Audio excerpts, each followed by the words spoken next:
Não, Aqui.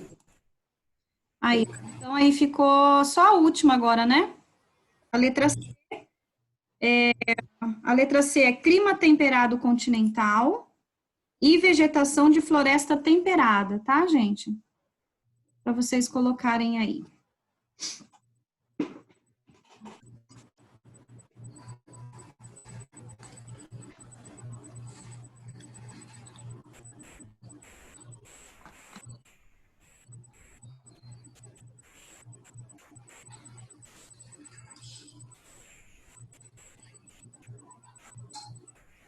Vamos lá para outra. Já posso mudar, né?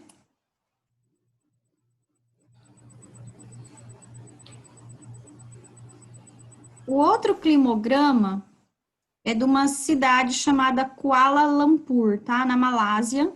E ele pergunta a mesma coisa, ó. Olha a temperatura, gente. Olha a temperatura, que é o risquinho. O risquinho em vermelho. É completamente a mesma durante o ano todo. Então, mesmo, a mesma temperatura durante o ano inteirinho, tá? Durante o ano inteiro.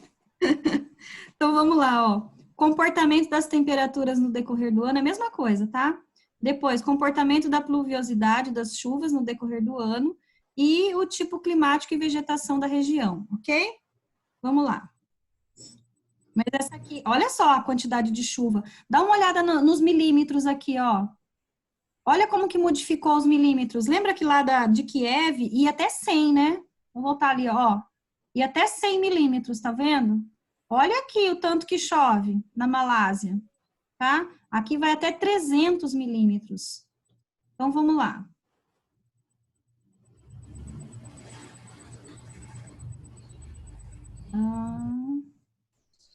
Isso.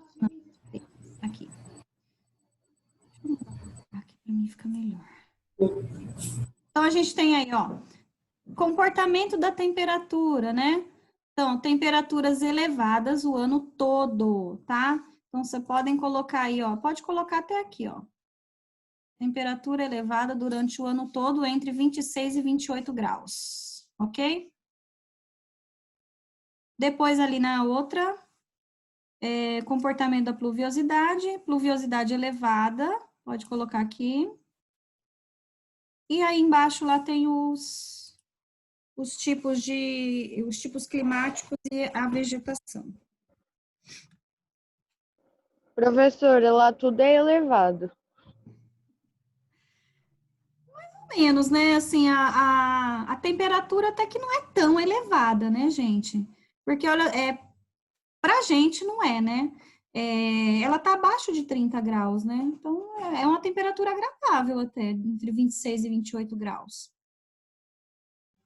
Professora, que horror que deve ser, não muda? A temperatura? Ah, mas pensa assim, ó, não é uma temperatura muito alta, né? Então, assim, não tem muito calor, não é muito calor, né? O problema é que chove o ano todo, né? E a gente sabe ali na Malásia, tem algumas partes turísticas, né, que são muito bonitas na Malásia, tá? Não sei se é o caso aí de Kuala Lumpur, tá? Mas aí, por exemplo, se tiver uma praia ali, todo ano o ano inteiro vai chover. Então você tem que ir no horário marcado para a praia. Vocês já viram aquela expressão assim, amanhã depois da chuva? Às vezes eu falo isso, né? Amanhã depois da chuva. Então, ó, esse aí é um típico lugar que dá para você falar. Todo dia chove, então você pode marcar, né? De sair com uma pessoa, você fala assim, não, amanhã depois da chuva a gente vai. Tá? Porque chove o ano todo. Gente, quanta chuva. Muita, né? Muita chuva mesmo, hein, gente? Olha só, em alguns períodos ali, ó, chega a mais de 280 milímetros, é muita chuva. Vocês têm que, só para vocês terem uma noção dessa quantidade de chuva que é 280 milímetros, vamos falar de novo, né? Falamos no Nordeste aí anteriormente. No Nordeste, gente, quando chove, né? de 4 em 4 anos, 5 em 5 anos, tá? Lembrando que lá não chove todo ano igual aqui, né? Por exemplo, aqui a gente tem os meses de chuva, que é janeiro, fevereiro e começo de março, né? Todos os anos chove nesses meses aqui pra gente, tá? Lá no Nordeste, não. Lá no Nordeste eles ficam esse tempo enorme de estiagem, né? Estiagem é aquele período seco que não chove, que é de 4 em 4 anos, de 5 em 5 anos. E quando chove, tá? Quando tem, assim, um ano chuvoso lá, né? Chega até, no máximo, a 200 milímetros no ano inteiro, tá? Então, ele vai pega um pouquinho aqui, pega um pouquinho ali, e vai, quando soma tudo, no final dá 200 milímetros. Agora, você vê um único mês, no caso aqui, ó, deles é o mês de novembro, né? Mês 11 é o mês mais chuvoso. Tá vendo? Ó, chegou a mais aí, deve dar uns 290 milímetros, tá? De água, num único mês. Agora, imagina no Nordeste, né? Como que deve ser. Esse ano tem sido bom para o Nordeste. Não falo do sertão, tá? Não estou falando da sub-região do sertão. Mas em boa parte do Agreste choveu, na zona da mata choveu, no meio norte choveu, menos no sertão, tá? O sertão aí, infelizmente, ele sofre bastante por causa do Planalto da Borborema, que a gente já falou dele hoje aí, tá? Já deu para copiar essa daí? O climograma 2? Deu, né? Vou voltar lá. Eu sim, pro Climograma 3. essa última página, né? Hã? Essa aqui é a última Mas aí, como a página. gente tem tempo, a gente vai começar a apostila. Hoje eu vou Fica alegre, não. isso aqui, de parar de copiar, e você vem e fala pra gente fazer a apostila. Então, gente, a gente tem que fazer apostila, porque já já vai vir a avaliação mensal. Quê? Então, Como assim? a avaliação mensal, né? Então, a gente tem que ter conteúdo para poder fazer a avaliação mensal, né? Então, olha só. O terceiro climograma, ele fala da cidade de Atenas, na Grécia, que, por sinal, é lindíssima, né? Tem lá o Paternon, né? Que é um dos mais antigos monumentos, né? Construídos pela humanidade, que ainda está em pé aí algumas partes dele, né? Então, vamos lá, ó. A gente tem aí o climograma dele, olha como que já é diferente, tá? A gente já consegue ver temperaturas bem elevadas, olha só, cobrinha, e chuva, vamos falar assim, não é, tem o ano todo, tem, só que tem alguns meses, geralmente, ó, no mês deles lá, de maior temperatura, é onde tem menos chuva, tá? É o contrário nosso, né? O nosso aqui, quando tá mais quente no verão, tem mais chuva, e quando tá mais frio, tem menos chuva, o deles é o contrário, tá? Então, aí, quanto maior a temperatura, menos pluviosidade vai ter, tá? Então, é diferente, ó. Então, vamos lá. Comportamento as mesmas perguntas. Comportamento das temperaturas no decorrer do ano, a gente consegue ver que oscilou bastante, né, gente? Ó, de 10, foi lá para mais de 30, vamos colocar 25 graus mais ou menos, 25, 26 graus, e depois ele volta, tá bom? Depois ali a gente tem o comportamento da pluviosidade, em alguns meses do ano é maior, no meio do ano a gente viu aí que é menor, tá? É mais seco, e o tipo climático e a vegetação, tá? Vamos lá.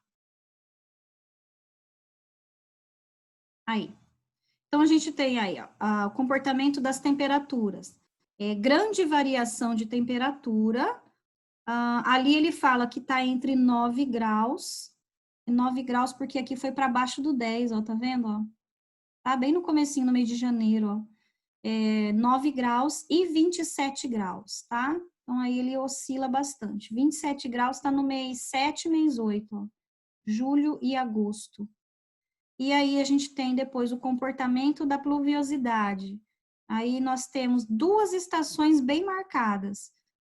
Lembra que eu falei que é diferente do nosso, né? Ó, o verão deles é seco, tá vendo? Ó, a temperatura é alta, e aqui no meio é o verão deles, então tem pouca pluviosidade. E, cadê? Verão seco com pouca pluviosidade e inverno úmido e chuvoso, que no caso são esses meses aqui, começa em outubro, novembro e dezembro, Depois vai aqui, ó, janeiro, fevereiro e março, tá? Então, esses meses aí são os mais chuvosos, que são os verões, os invernos dele lá, tá bom? E o tipo climático e a formação vegetal é o clima mediterrâneo e a vegetação também, a vegetação mediterrânea.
Terminei, pronto. Não, tá.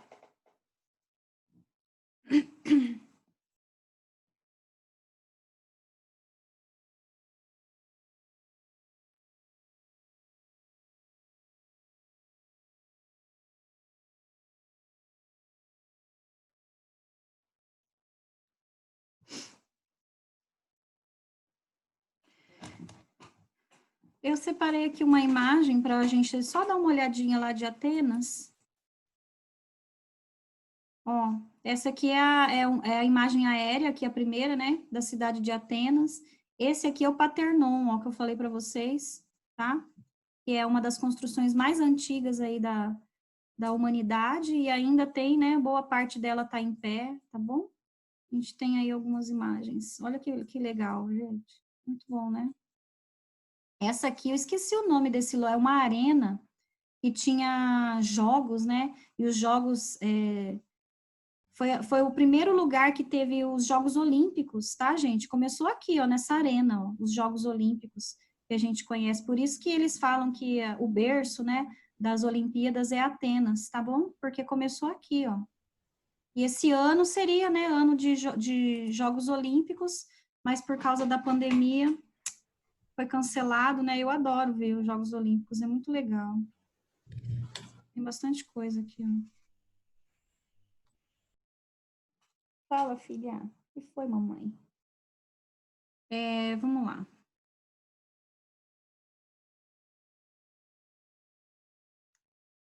Ai, acho que era aqui mesmo que eu ia ficar, peraí. E o último climograma que a gente vai ver hoje é da cidade de Christchurch, na Nova Zelândia, tá? Essa cidade aqui, gente, Christchurch, esses dias ela teve, né, no noticiário, aí muitos dias no noticiário na Nova Zelândia, porque a primeira-ministra de lá, né, como se fosse uma presidente, né, é uma moça tão nova, né, tão jovem, e ela conseguiu fechar, né, vamos falar assim, fechar a Nova Zelândia de um tanto, bloquear, que foi um dos últimos lugares no mundo a se ter notícias que o Covid entrou lá, tá? Até pouco tempo atrás não tinha uma pessoa infectada, enquanto o resto do mundo, né, inteiro tá aí acabou se infectando, morrendo milhares de pessoas, né? Lá não. Lá acho que agora teve uma ou duas pessoas que ainda foi infectada porque foram para lá infectadas, não que pegaram lá uma das outras, tá? Então, assim, é uma coisa que a gente nem sabe como que essa mulher conseguiu fazer isso, tá? E ela é tão novinha, gente, é a primeira-ministra de lá. Então, a gente vai falar aí do quarto climograma na cidade de Christchurch, na Nova Zelândia, tá? A mesma coisa, comportamento da temperatura, comportamento da pluviosidade, os tipos climáticos e a formação vegetal. Aqui a gente consegue ver, ó, já é um pouco diferente, né? A gente tem pluviosidade o ano todo, tá? O ano todo, e a temperatura oscila, né? A temperatura, ela tem aí, ó, quedas, né, no meio do ano, tá? Então, vamos voltar, deixa eu passar lá, aqui na outra, aí, ó. Então, temperatura lá amena, tá? A temperatura é amena, entre 7 e 17 graus, tá? Para a gente é frio, né? Para a gente é relativamente frio aqui, né? Lembrando que a Nova Zelândia, ela tá lá na Oceania, né? Então, ela tá mais perto da linha do Equador do que a gente aqui embaixo, né? E depois a gente tem aí o comportamento da pluviosidade, chuvas bem distribuídas, né? Que a gente viu isso no decorrer do ano, mas pouco mais intensas entre o outono e o inverno. E aí, por último, a gente tem o tipo climático e a formação vegetal, que é clima temperado, e a vegetação pradarias e floresta temperada, tá? Mãe, pega eu, mãe.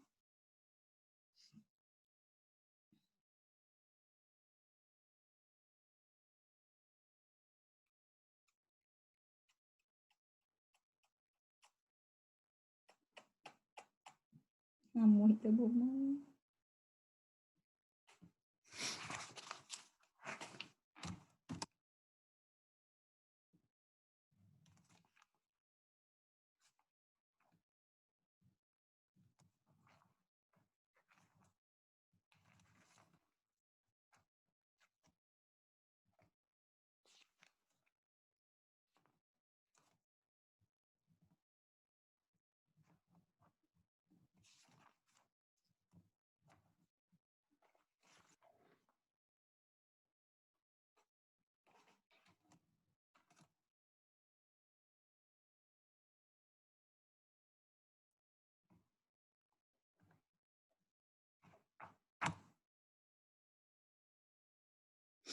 Ô, Bruna, eu copiei até ano, pode ser? Pode. Ah, é que ela fala ali, ó. Ela é bem distribuída. Deixa eu ver, parece um pouquinho. Mais um pouco mais intensa entre o outono e o inverno. Não tem problema, pode copiar até aí no decorrer do ano, tá? Obrigada. Pronto, gente. Falta ali ainda? Falta a gente copiar? Ai, Preta. Filha, a mãe tá trabalhando, mãe.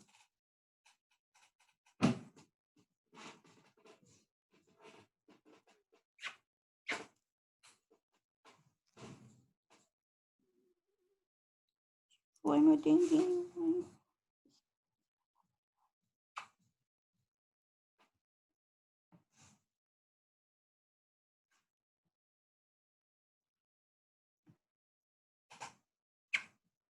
Deixa a mamãe trabalhar, filha. Vai lá, vai.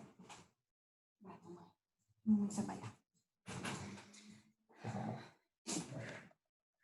Pronto, gente. Então, já que nós conseguimos terminar aí esse capítulo do CA, a gente vai pegar, então, a apostila, tá? Vamos aproveitar que a gente tem tempo para poder dar uma antecipadinha aí, tá? Deixa eu ir lá para a apostila de vocês. Deixa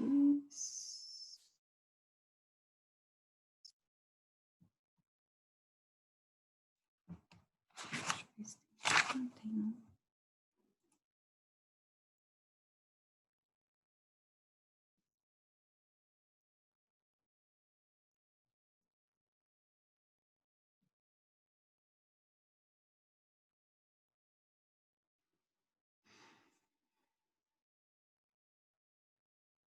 Vocês vão pegar a apostila de vocês na página 26, tá?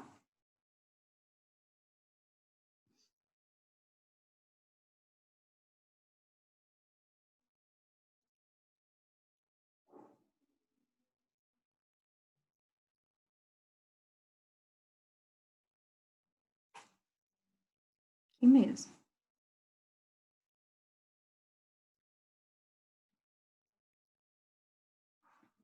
Então, vamos lá, ó, ele começa falando aí da exploração dos recursos naturais nesses 3 continentes que a gente está vendo, na Ásia, Europa e Oceania, tá?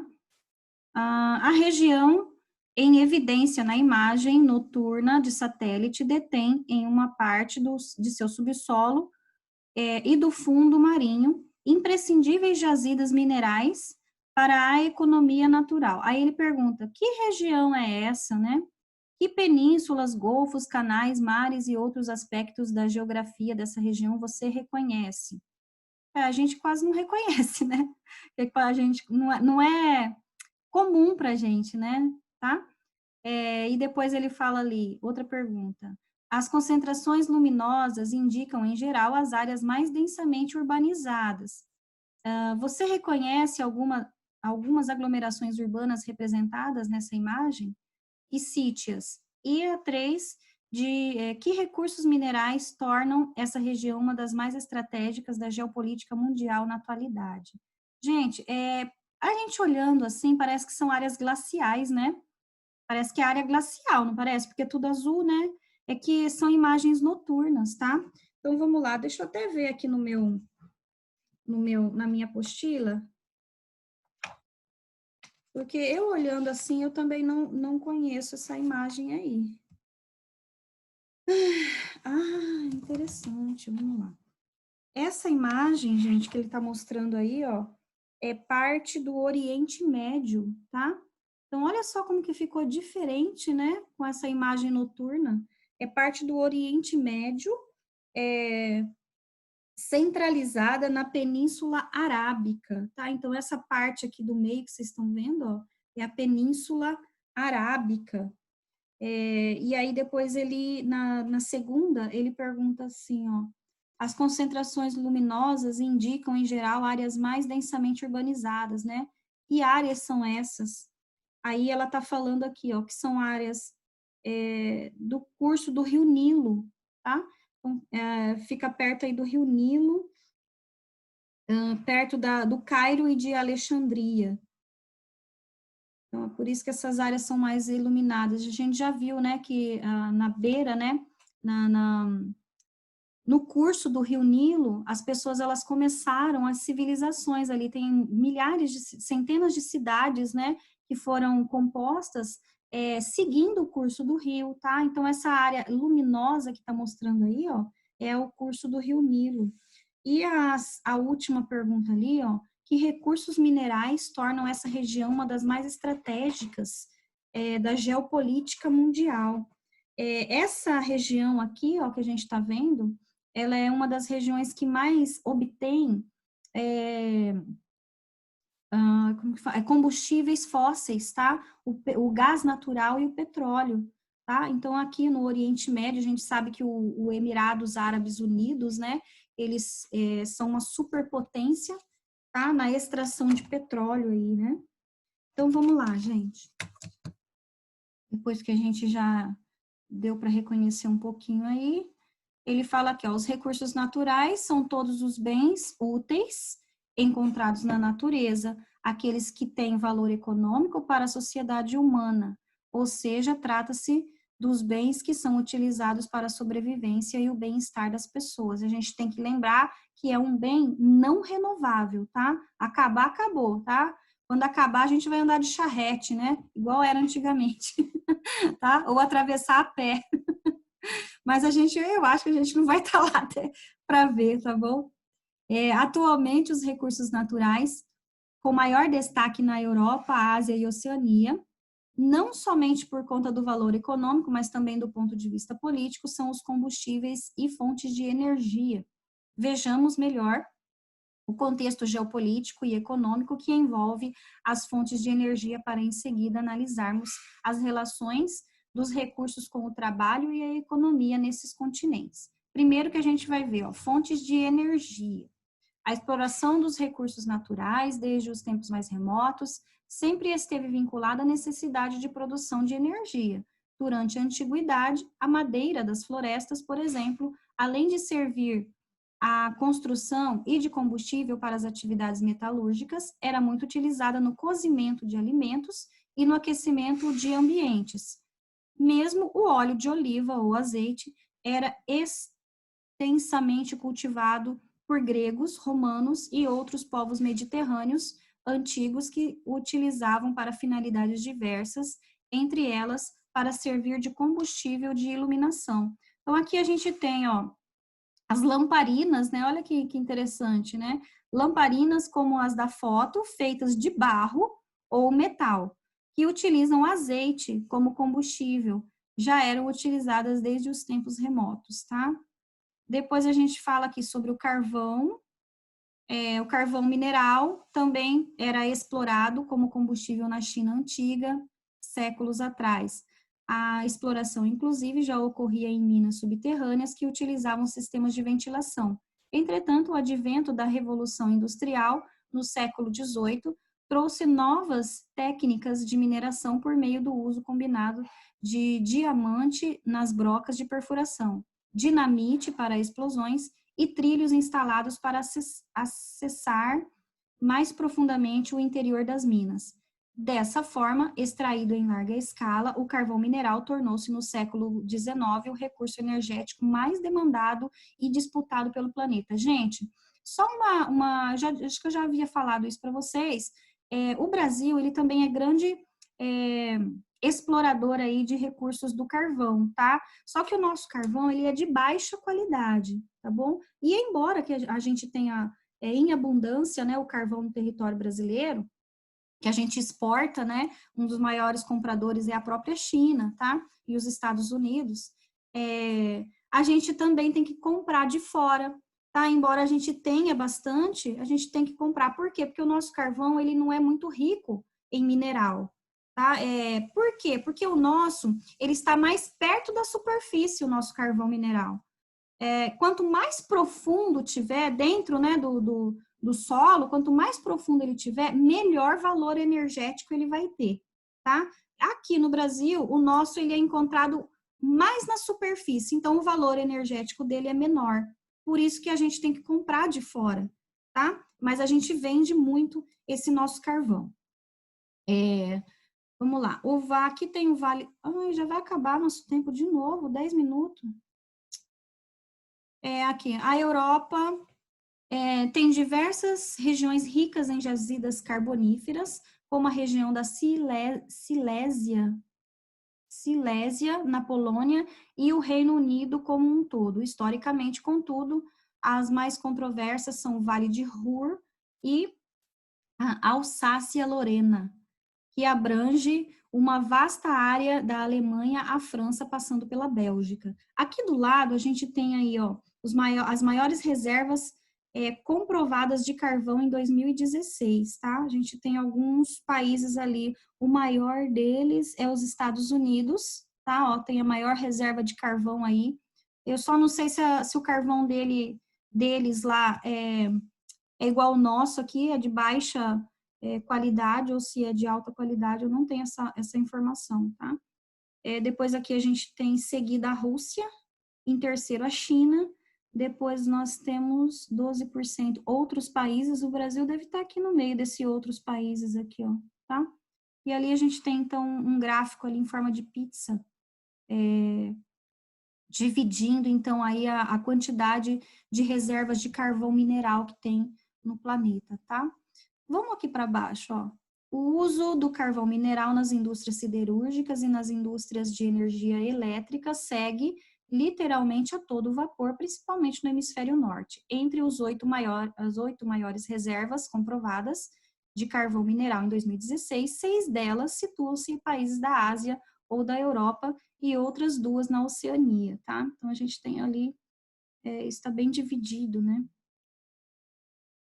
O crescimento da economia chinesa nos últimos 40 anos esteve fortemente alicerçado na produção do carvão mineral. No que se refere às questões sociais e ambientais, a dependência energética chinesa em relação a esta fonte é preocupante, dado o alto potencial de impactos causados pela exploração desse minério. Gente, dá uma olhada nessa foto, tá? Na região da Mongólia. A gente já viu a Mongólia hoje, né, no mapa ali, pertinho da Rússia, lembra? Tá? Naquela atividade que tinha, né, de ligar o ponto A no ponto B, a gente tinha a Mongólia ali. Dá uma olhada no ar da Mongólia. Meu Deus, como é que o povo respira?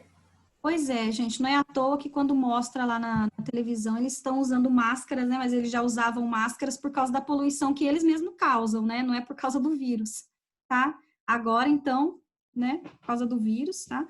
Mas antes eles usavam por causa disso. Lembrando que isso aqui afeta até os olhos, né, gente? Dá uma ardência aí nos olhos, não sei como que eles conseguem, né? Porque eles já estão tão acostumados, né? Com essa poluição toda, que para eles é normal isso. Aqui a gente tem o petróleo e o gás natural. Sempre quando a gente, ó, quem me dera eu achar uma jazida de petróleo, tá? Mas sempre que é encontrado o petróleo, antes dele vem o gás natural, tá? Um vem juntinho com o outro, certo? Então, sempre tem primeiro, antes de chegar no petróleo, que é a camada mais profunda, a gente tem outras camadas em cima, tá? E numa dessas vai estar reservado aí o gás natural. Eles andam juntos, vamos falar assim, tá? Então, aí, nenhuma outra, no entanto, tornou-se tão simbólica como o Oriente Médio no que tange à abundância de recursos energéticos, em especial o petróleo e o gás, atraindo interesses das potências e suas empresas multinacionais. Os países da região reúnem... bateu a porta. Os países da região reúnem parte considerável das reservas estimadas de petróleo e, por conta disso, exercem papel importante na geopolítica mundial, tá? Acho que, se não me engano, foi no começo do ano, eles tiveram incêndios criminosos nas plataformas de petróleo deles lá, tá? Foi causadas aí por revolucionários, eu não sei o que aconteceu lá no Oriente Médio que causou isso, tá? Eles entraram em guerra lá, uma parte, né, de revolucionários, e eles acabaram ateando fogo nas plataformas de petróleo, tá, gente? Então, com isso, o que aconteceu? Vamos falar assim, quem manda nessa produção de petróleo, enquanto vai custar, né, o barril de petróleo, é o Oriente Médio. Por quê? Porque as maiores reservas estão concentradas lá. E como teve esses incêndios criminosos, né? Acho que ou se foi no final do ano passado ou foi no começo desse ano, eu não me recordo. Teve uma alta absurda no combustível, e isso, como o petróleo, ele é comercializado no planeta inteiro por dólar, né, houve, então, essa subida drástica aí no valor, por causa de algumas pessoas, né, revolucionárias, que foram lá e atearam fogo em diversas plataformas de petróleo lá no Oriente Médio, tá? Então, nossa, né, mas aconteceu lá do outro lado do planeta e veio bater aqui na gente, né? Que foi quando o petróleo começou a disparar aqui pra gente no Brasil, tá? Mas tem tudo a ver, porque o petróleo, ele é comercializado em dólar. E o nosso, que é retirado, que a gente usa aqui no Brasil, é retirado pela Petrobras, né? Que é a nossa multinacional brasileira. Mas, como é comercializado em dólar, também o nosso petróleo teve essa alta aqui pra gente também, tá? Então, o incêndio foi lá e teve consequências aqui no Brasil pra gente, tá? Na verdade, teve consequências aí no país, no planeta inteiro, tá bom? Então, aí a gente tem uma das plataformas de petróleo no Iraque. Lembrando que o Iraque, ele também foi aí palco, né, de guerras, acho que foi em 1990, depois teve em 93 com a queda do Saddam Hussein, né, que quis invadir o Kuwait, né, lembrando que o Kuwait também é um super produtor, fica no Oriente Médio, e é um hiperprodutor aí de petróleo, e o principal comprador deles, né, é os Estados Unidos, tá? Então, quando o Kuwait foi invadido pelo Iraque, os Estados Unidos, com medo, né, de perder lá a participação deles, o que aconteceu? Começou a intervir, aí teve a tal da guerra do Iraque, né, que a gente fica sabendo aí nos livros de história, e em algumas também aqui do livro de geografia também mostra, tá? Os Estados Unidos, então, comprou a briga e foi defender essa parte aí do Kuwait, que fica no Oriente Médio, contra o Iraque, tá? O petróleo aí, ó, vamos falar, eu acho que aqui deve falar alguma coisa dessa guerra aí, sei não, vamos ver. Quando as reservas de petróleo da região começaram a ser reveladas e exploradas no início do século XX, lembrando, foi no início do século XX, porque até então a gente nem sabia que existia esse tipo de combustível, tá, gente? A primeira grande revolução industrial, que foi lá no século XVIII, em 1750, foi descoberta, quem que foi descoberto primeiro? A primeira fonte de energia descoberta. A gente já falou dele aqui, ó, ele aqui, ó, o carvão.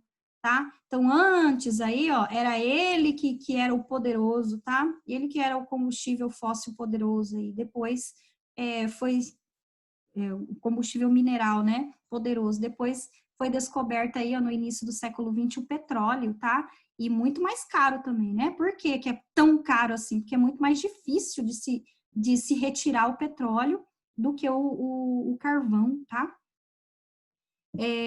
Vamos lá, no início do século XX, a maior parte dos territórios do Oriente Médio se inseria na Pérsia, convertida no atual Irã, em 1935.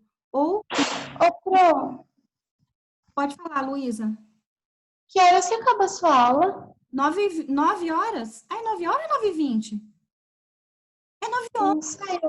Nossa, gente, desculpa. Eu fiquei tão empolgada.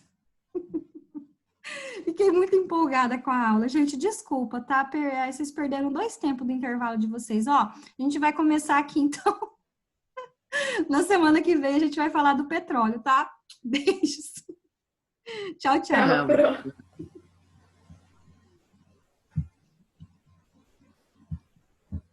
Tchau, Pro. Tchau, tchau.